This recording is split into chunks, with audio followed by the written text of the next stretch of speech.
ಎಲ್ಲರೂ ಹೇಗಿದ್ದೀರಾ? ಚೆನ್ನಾಗಿದ್ದೀರಾ ಅಂತ ಅಂದ್ಕೊಳ್ತೀನಿ. ಫ್ರೆಂಡ್ಸ್, ಇವತ್ತಿನ ವ್ಲಾಗು ಸ್ವಲ್ಪ ವಿಶೇಷ. ಅಂದರೆ ಯಾರೆಲ್ಲ ಚಿಕ್ಕ ಮಕ್ಕಳು ಅಮ್ಮಂದಿರಿದ್ದೀರಾ ಅವರಿಗೆಲ್ಲ ತುಂಬ ಅಂದರೆ ತುಂಬ ಯೂಸ್ ಆಗುತ್ತೆ. ಯಾಕೆ ಅಂದರೆ ಇವಾಗ ನಿಮ್ಮ ಮಕ್ಕಳು 9 ಮಂತ್ ಇರುತ್ತೆ, 1 ವರ್ಷ ಇರ್ತಾರೆ. ಅವರಿಗೆಲ್ಲ ಯಾವ ಥರ ಫುಡ್ಡು ಕೊಡಬೇಕು ಅಂತ ನೀವು ತಲೆಯಲ್ಲಿ ಯೋಚನೆ ಮಾಡ್ತಿರ್ತೀರ. ಯಾವ ಥರ ಫುಡ್ ಕೊಡೋದು ಮತ್ತು ಅದನ್ನು ಪ್ರಿಪೇರ್ ಮಾಡೋದು ಹೇಗೆ ಅಂತ ಎಲ್ಲ ಯೋಚನೆ ಮಾಡ್ತಿರ್ತೀರ. ಸೊ ನನ್ನ ಮಗನು ಇವಾಗ 9th ಕಂಪ್ಲೀಟ್ ಆಗಿ 10th ಮಂತ್ ಸ್ಟಾರ್ಟ್ ಆಗ್ತಿದೆ, ಇನ್ನೊಂದು 2 ಡೇಸ್ ಬಂದರೆ. ಸೊ ನಾನು ಅವನಿಗೆ ಯಾವ ಥರ ಎಲ್ಲ ಫುಡ್ನ ಮಾಡಿ ಕೊಡ್ತೀನಿ. ಆಲ್ಮೋಸ್ಟು ನಾವು ಏನು ತಿನ್ನೋದಕ್ಕೆ ಮಾಡ್ತೀವಿ ಅದೇ ಫುಡ್ ಅವ್ನು ತಿಂತಾನೆ. ಸ್ವಲ್ಪ ಖಾರ ಮತ್ತು ಉಪ್ಪು ಕಡಿಮೆ ಮಾಡಿ ನಾನು ಮಾಡ್ತೀನಿ ನಮಗೂ ಸಹ. ಸೊ ಅವನು ಅದನ್ನೇ ತಿನ್ಕೊತಾನೆ. ಇವಾಗ ರೊಟ್ಟಿ ಮತ್ತು ಚಪಾತಿ ಎಲ್ಲ ಅವನಿನ್ನ ತಿನ್ನಕ್ಕೆ ಬರಲ್ಲ. ಸೊ ಅಲ್ಲಿಂದ ಏನು ಬಂದಿಲ್ಲ ಅಲ್ಲ, ಹಾಗಾಗಿ ಆ ಟೈಮಲ್ಲಿ ನಾನು ಅವನಿಗೆ ಯಾವ ಥರ ಫುಡ್ನ ಮಾಡಿಕೊಡ್ತೀನಿ ಅಂತ ಇವತ್ತಿನ ವ್ಲಾಗಲ್ಲಿ ನೋಡೋಣ. ಸೊ ವಿಡಿಯೋನ ಸ್ಟಾರ್ಟ್ ಮಾಡೋಣ. ಅದಕ್ಕಿಂತ ಮುಂಚೆ ಇನ್ನು ಯಾರೆಲ್ಲ ನಮ್ಮ ಚಾನಲ್ನ ಸಬ್ಸ್ಕ್ರೈಬ್ ಮಾಡ್ಕೊಂಡಿಲ್ಲ ಪ್ಲೀಸ್ ಸಬ್ಸ್ಕ್ರೈಬ್ ಮಾಡ್ಕೊಳ್ಳಿ, ಬೆಲ್ಲೈಕನ್ನ ಕ್ಲಿಕ್ ಮಾಡ್ಕೊಳ್ಳಿ. ಇದೇ ಥರ ಒಳ್ಳೊಳ್ಳೆ ವೀಡಿಯೋಸು ನಾನು ಚಾನಲಲ್ಲಿ ಅಪ್ಲೋಡ್ ಮಾಡ್ತೀನಿ, ಅದು ನಿಮಗೆ ಫಸ್ಟು ನೋಟಿಫಿಕೇಷನ್ ಬರುತ್ತೆ. ಪ್ಲೀಸ್ ನಮ್ಮ ಚಾನಲ್ನ ಸಪೋರ್ಟ್ ಮಾಡಿ. ಹಾಗೆಯೇ ನಾನು ಹಾಗಲಕಾಯಿ ಪಲ್ಯನ ಮಾಡ್ಕೊಳ್ಳೋಣ ಅಂತ ಅಂದ್ಕೊಂಡಿದ್ದೀನಿ ಇವತ್ತು ಮಧ್ಯಾಹ್ನದ ಊಟಕ್ಕೆ. ಸೊ ಆಲ್ಮೋಸ್ಟು ಯಾರಿಗೂ ಹಾಗಲಕಾಯಿ ಇಷ್ಟ ಆಗಲ್ಲ ತಿನ್ನೋದಕ್ಕೆ, ಕಹಿ ಇರುತ್ತೆ ಅಂತ. ಸೊ ಅದು ಕಹಿ ಹೋಗೋದಕ್ಕೆ ನಾನು ಏನು ಮಾಡ್ತೀನಿ ಅಂತ ಅಂದರೆ ನೋಡಿ ಇವಾಗ ನೀವೇ ನಾ ಏನು ಮಾಡ್ತೀನಿ ಅಂತ. ಹಾಗಲಕಾಯಿನ ತೊಗೊಂಡಿದ್ದೀನಿ, ಎರಡೂ ಕಡೆ ನೀಟಾಗಿ ಕಟ್ ಮಾಡಿಬಿಟ್ಟು ನಮಗೆ ಯಾವ ಸೈಜಲ್ಲಿ ಬೇಕು ಮತ್ತು ಯಾವ ಆಕಾರದಲ್ಲಿ ಬೇಕು ಆ ಥರ ಕಟ್ ಮಾಡ್ಕೊಳ್ಳೋಣ ಫಸ್ಟು. ಹಾಗಲಕಾಯಿ ಅಂದರೆ ಯಾರಿಗೂ ಇಷ್ಟ ಇರಲ್ಲ. ಯಾಕೆ ಅಂದರೆ ಮೇಯ್ನು ಕಹಿ ಕಹಿ ಇರುತ್ತೆ, ತಿನ್ನೋಕ್ಕಾಗಲ್ಲ ಅಂತ ಅಂತಾರೆ. ಬಟ್ ಅದರಲ್ಲಿರೋ ಬೆನಿಫಿಟ್ಸ್ ಎಷ್ಟಿದೆ ಅಂತ ಅಂದರೆ ಸಖತ್ ಬೆನಿಫಿಟ್ಸ್ ಇದೆ. ಅದು ವೆಯ್ಟ್ ಲಾಸ್ ಮಾಡೋರಿಗಂತೂ ಮಾರ್ನಿಂಗು ಹಾಗಲಕಾಯಿ ಜ್ಯೂಸ್ನೇ ಮಾಡ್ಕೊಂಡು ಕುಡಿತಾರೆ ಕೆಲವೊಬ್ಬರು. ಬಟ್ ನನಗೂ ಸೀರಿಯಸ್ಲಿ ಕುಡಿಯೋಕ್ಕಾಗಲ್ಲ, ನಾನು ಕುಡಿಯೋಲ್ಲ ಅದನ್ನು. ಬಟ್ ಈ ಥರ ಪಲ್ಯ ಎಲ್ಲ ಮಾಡ್ಕೊಂಡು ತಿಂತೀನಿ. ಆ್ಯಕ್ಚುಲಿ ನನಗೆ ಹಾಗಲಕಾಯಿ ಪಲ್ಯ ಅಂದ್ರೇ ಫೇವ್ರೆಟ್. ನಾನು ಈ ಥರ ಇಷ್ಟು ಚಿಕ್ಕ ಚಿಕ್ಕ ಪೀಸಾಗಿ ಕಟ್ ಮಾಡ್ಕೊತಿದ್ದೀನಿ. ತಗೋ ತಗೋ ಹಾಗಲಕಾಯಿ ತಗೋ, ತಿನ್ನು ಬಂಗಾರಿ. ಹೆಂಗಿದೆ ನೋಡು, ಸೂಪರಾಗಿರುತ್ತೆ, ಎಮ್ಮೆ ಆಗಿರುತ್ತೆ. ನೋಡೋಣ ಹೆಂಗಿರುತ್ತೆ ಎಕ್ಸ್ಪ್ರೆಷನ್ನು. ಆದರೂ ನಾನೇನು ನಾಟಿದೆಲ್ಲ ಬರುತ್ತಲ್ಲ ಅದನ್ನೇನು ತೊಗೊಂಬಂದಿಲ್ಲ, ಫಾರ್ಮ್ ಹಾಗಲಕಾಯಿನ ತೊಗೊಂಡ್ಬಂದಿದ್ದೀನಿ. ತಿನ್ನು ಬಂಗಾರಿ.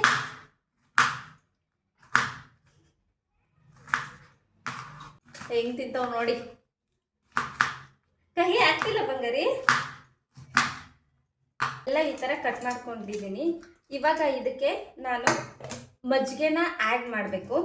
ಸೊ ನಮ್ಮ ಮನೇಲಿ ಮಜ್ಜಿಗೆ ಇಲ್ಲ, ನಾನೇನು ಮಾಡ್ತೀನಿ ಮೊಸರು ಹಾಕಿ ಅದಕ್ಕೆ ಮತ್ತು ಒಂದು ಸ್ವಲ್ಪ ನೀರನ್ನ ಹಾಕಿ ನೀಟಾಗಿ ಮಿಕ್ಸ್ ಮಾಡ್ತೀನಿ. ಹಾಗೆಯೇ ಒಂದೇ ಒಂದು ಸ್ವಲ್ಪ ಉಪ್ಪನ್ನ ಹಾಕ್ತೀನಿ. ಹಾಕಿ ನೀಟಾಗಿ ಮಿಕ್ಸ್ ಮಾಡಿ ಒಂದು ಸಲ ಹೀಗೆಲ್ಲ ಮಾಡಿ ಒಂದು ಅರ್ಧ ಗಂಟೆ ಮಜ್ಜಿಗೆ ಒಳಗಡೆನೇ ಇದು ಇರಬೇಕು.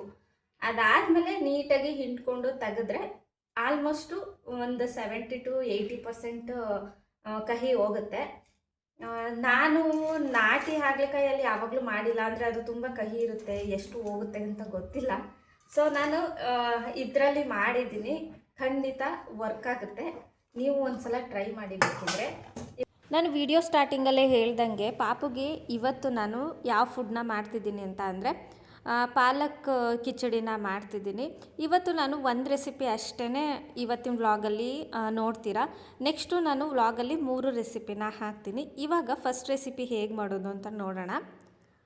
ಒಂದು ಕುಕ್ಕರ್ಗೆ ನಾನು 1 ಟೇಬಲ್ ಸ್ಪೂನ್ ಆಗುವಷ್ಟು ತುಪ್ಪನ ಹಾಕ್ಕೊಂಡಿದ್ದೀನಿ. ಅದಕ್ಕೆ ಒಂದು ಸ್ವಲ್ಪ ಸಾಸಿವೆ ಮತ್ತು ಒಂದು ಸ್ವಲ್ಪ ಜೀರಿಗೆನ ಹಾಕ್ಕೊಂಡು ನೀಟಾಗಿ ಫ್ರೈ ಮಾಡ್ಕೊತೀನಿ.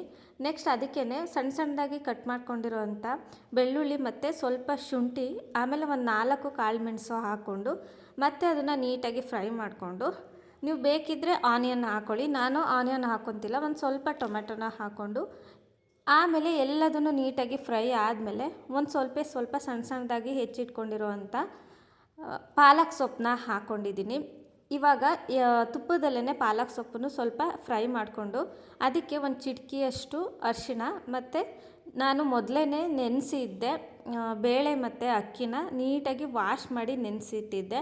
ಸೊ ಅದನ್ನು ಹಾಕ್ಕೊಳ್ತಿದ್ದೀನಿ. ನೆಕ್ಸ್ಟ್ ಅದನ್ನು ಸಹ ಒಂದು ಸ್ವಲ್ಪ ಫ್ರೈ ಮಾಡಿಕೊಂಡು ಅಕ್ಕಿ ಮತ್ತು ಬೇಳೆ ಎಷ್ಟು ತೊಗೊಂಡಿರ್ತೀವೋ ಅದಕ್ಕಿಂತ 3ರಷ್ಟು ನೀರನ್ನ ಹಾಕ್ಕೊಳ್ತಿದ್ದೀನಿ. ನೆಕ್ಸ್ಟು ರುಚಿಗೆ ತಕ್ಕಷ್ಟು ಉಪ್ಪು. ಇದು ಆಪ್ಷನಲ್ಲು, ನಿಮಗೆ ಬೇಕು ಅಂತ ಅಂದರೆ ಹಾಕ್ಬೋದು. ಆಲ್ಮೋಸ್ಟು 1 ಇಯರ್ ಒಳಗಡೆ ಯಾರೂ ಮಕ್ಕಳಿಗೆ ಉಪ್ಪು ಆಲ್ಮೋಸ್ಟು ತಿನ್ನಿಸಲ್ಲ. ನಾನು ಲೈಟಾಗಿ ಒಂದು ಸ್ವಲ್ಪ ಹಾಕ್ತೀನಿ. ಸೊ ಉಪ್ಪನ್ನು ಹಾಕಿ ಲಿಡ್ನ ಕ್ಲೋಸ್ ಮಾಡಿಬಿಟ್ಟು ಸಣ್ಣ ಉರಿಯಲ್ಲಿ ಒಂದು 3 ವಿಷಲ್ಲ ಕೂಗಿಸ್ಕೊಂಡ್ರೆ ಸಾಕು, ಕಿಚಡಿ ರೆಡಿ ಆಗುತ್ತೆ. ನೀವು ಅಕ್ಕಿ ಮತ್ತು ಬೇಳೆನ ನೆನೆಸಿಟ್ಕೊಂಡ್ರೂ ನಡೆಯುತ್ತೆ, ಇಲ್ಲ ಅಂದರೆ ವಾಶ್ ಮಾಡಿ ತಕ್ಷಣವೇ ಹಾಕೋಬೋದು, ಏನೂ ಆಗಲ್ಲ. ಒಟ್ಟಿನಲ್ಲಿ ನೀಟಾಗಿ ಸಣ್ಣೂರಿನಲ್ಲಿ ಬೇಕಿದ್ರೆ 3ರಿಂದ 4 ವಿಷಲ್ಲು ನೀಟಾಗಿ ಹಾಕಿಸ್ಕೊಳ್ಳಿ. ಅಂದರೆ ಸಾಫ್ಟಾಗಿ ಬೇಯುತ್ತೆ. ಮೆತ್ತಗಿರಲಿ, ಆದಷ್ಟು ಮಕ್ಕಳಿಗೆ ಜೀರ್ಣ ಆಗಲ್ಲ. ಸೊ ಹಾಗಾಗಿ ಫೈನಲಿ ನೋಡಿ ಇವಾಗ ರೆಡಿ ಆಯಿತು. ಈ ಹದಕ್ಕಾಗಿದೆ. ಅದನ್ನು ಒಂದು ಸರ್ವಿಂಗ್ ಪ್ಲೇಟಲ್ಲಿ ಸರ್ವ್ ಮಾಡಿದ್ರೆ ಪಾಪಗೆ ಕಿಚಡಿ ರೆಡಿ ಆಗುತ್ತೆ. ನಮ್ಮ ಪಾಪನೂ ಅಷ್ಟೇ ಇದನ್ನು ಇಷ್ಟಪಟ್ಟು ತಿಂತಾನೆ, ಚೆನ್ನಾಗಿ ತಿಂತಾನೆ. ಸೊ ನೀವು ಒಂದು ಸಲ ಇದನ್ನು ಟ್ರೈ ಮಾಡಿ, ಖಂಡಿತ ನಿಮ್ಮ ಪಾಪಗೂ ಇದು ಇಷ್ಟ ಆಗುತ್ತೆ. ಬಿಸಿ ಆಗಿದೆ. ಇದಕ್ಕೆ ಒಂದು ಸ್ವಲ್ಪ ಒಗ್ಗರಣೆಗಾಗುವಷ್ಟು ಆಯಿಲ್ನ ಹಾಕೋತಿದ್ದೀನಿ. ಯಾವುದೇ ಅಡುಗೆ ಮಾಡೋದಕ್ಕೂ ಆಯಿಲ್ನ ಜಾಸ್ತಿ ಯೂಸ್ ಮಾಡಬೇಡಿ. ಕಡಲೆಬೇಳೆ ಹಾಕಿದ್ದೀನಿ, ಅದು ಫ್ರೈ ಆಗ್ತಿದೆ. ಇವಾಗ ಒಂದು ಸ್ವಲ್ಪ ಸಾಸಿವೆನ ಹಾಕ್ಕೊಳ್ತಿದ್ದೀನಿ. ಒಂದು ಸ್ವಲ್ಪ ಚೆನ್ನಾಗಿ ಫ್ರೈ ಆಗಲಿ ಇದು. ಇವಾಗ ಇದಕ್ಕೆ ಸ್ವಲ್ಪ ಬೆಳ್ಳುಳ್ಳಿ, ಒಂದೆರಡು ಹಸಿಮೆಣಸಿನಕಾಯಿ, ಒಂದು ಸ್ವಲ್ಪ ಕರಿಬೇವು, ಇದನ್ನು ಹಾಕ್ಕೊಂಡು ಮತ್ತೆ ಒಂದು ಸ್ವಲ್ಪ ಫ್ರೈ ಮಾಡ್ಕೊಳ್ತೀನಿ. ದೂರ ದೂರ ದೂರ ದೂರ ದೂರ ದೂರ ದೂರ ದೂರ ದೂರ ದೂರ. ನೆಕ್ಸ್ಟ್ ಇದಕ್ಕೆ ಕಟ್ ಮಾಡ್ಕೊಂಡಿರುವಂಥ ಈರುಳ್ಳಿನ ಹಾಕ್ಕೊಂಡಿದ್ದೀನಿ. ಇವಾಗ ಈರುಳ್ಳಿನೂ ಚೆನ್ನಾಗಿ ಫ್ರೈ ಆಗಿದೆ. ಇವಾಗ ಈರುಳ್ಳಿ ಒಂದು ಅರ್ಧ ಬೆಂದಿದೆ. ಇವಾಗ ಇದಕ್ಕೆ ಕಟ್ ಮಾಡಿ ಇಟ್ಕೊಂಡಿರುವಂಥ ಟೊಮೊಟೊನ ಹಾಕೋತಿದ್ದೀನಿ.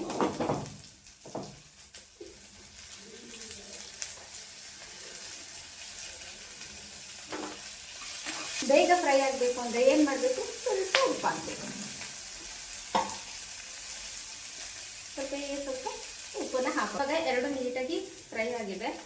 ಇವಾಗ ಇದಕ್ಕೆ ಹಾಗಲಕಾಯಿನ ಆ್ಯಡ್ ಮಾಡ್ಕೊಳ್ತಿದ್ದೀನಿ.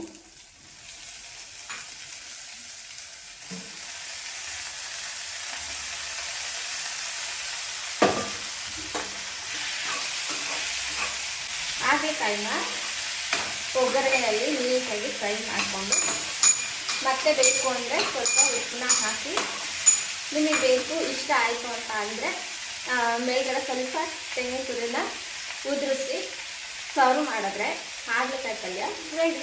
ಎಷ್ಟು ಸಿಂಪಲ್ ಅಲ್ವಾ? ಬಟ್ ಒಬ್ಬೊಬ್ಬರು ಒಂದೊಂದು ಥರ ಮಾಡ್ತಾರೆ. ನಾನು ಮಾತ್ರ ಈ ಥರ ಮಾಡ್ಕೊಂಡು ತಿಂತೀನಿ, ಬೇಗ ಆಗುತ್ತೆ. ಖಾರ ಎಲ್ಲ ರುಬ್ಬೋದಿರಲ್ಲ, ಏನಿಲ್ಲ. ಸೊ ಹಾಗಾಗಿ ನನಗೆ ಈಗ ಮಾಡೋದೇ ಇಷ್ಟ. ಆ್ಯಕ್ಚುಲಿ ಬೇಗ ಆಗುತ್ತೆ ಅನ್ನೋದಕ್ಕೆ ಈ ಥರ ಮಾಡೋದು ಇಷ್ಟ ನನಗೆ. ನನ್ನ ಲಂಚು 2 ಚಪಾತಿ ಜೊತೆ ಹಾಗಲಕಾಯಿ ಪಲ್ಯ.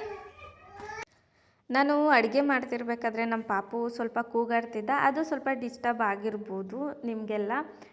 ಆ್ಯಕ್ಚುಲಿ ಮೈಕು ಹಾಳಾಗಿತ್ತು, ಸೊ ಮೈಕ್ ಇರಲಿಲ್ಲ. ವಾಯ್ಸು ಅಷ್ಟೇ ಕ್ಲಿಯರೆನ್ಸ್ ಇಲ್ಲ. ದಯವಿಟ್ಟು ಅಡ್ಜಸ್ಟ್ ಮಾಡ್ಕೊಳ್ಳಿ. ಇದೇ ಥರ ಇನ್ನೂ ಒಳ್ಳೆ ವಿಡಿಯೋಸ್ ಬೇಕು ಅಂತ ಅಂದರೆ ನನ್ನ ಚಾನಲ್ನ ಸಬ್ಸ್ಕ್ರೈಬ್ ಮಾಡ್ಕೊಳ್ಳಿ. ಸಪೋರ್ಟ್ ಮಾಡೋದು ಮಾತ್ರ ಮರಿಬೇಡಿ. Thank you for watching.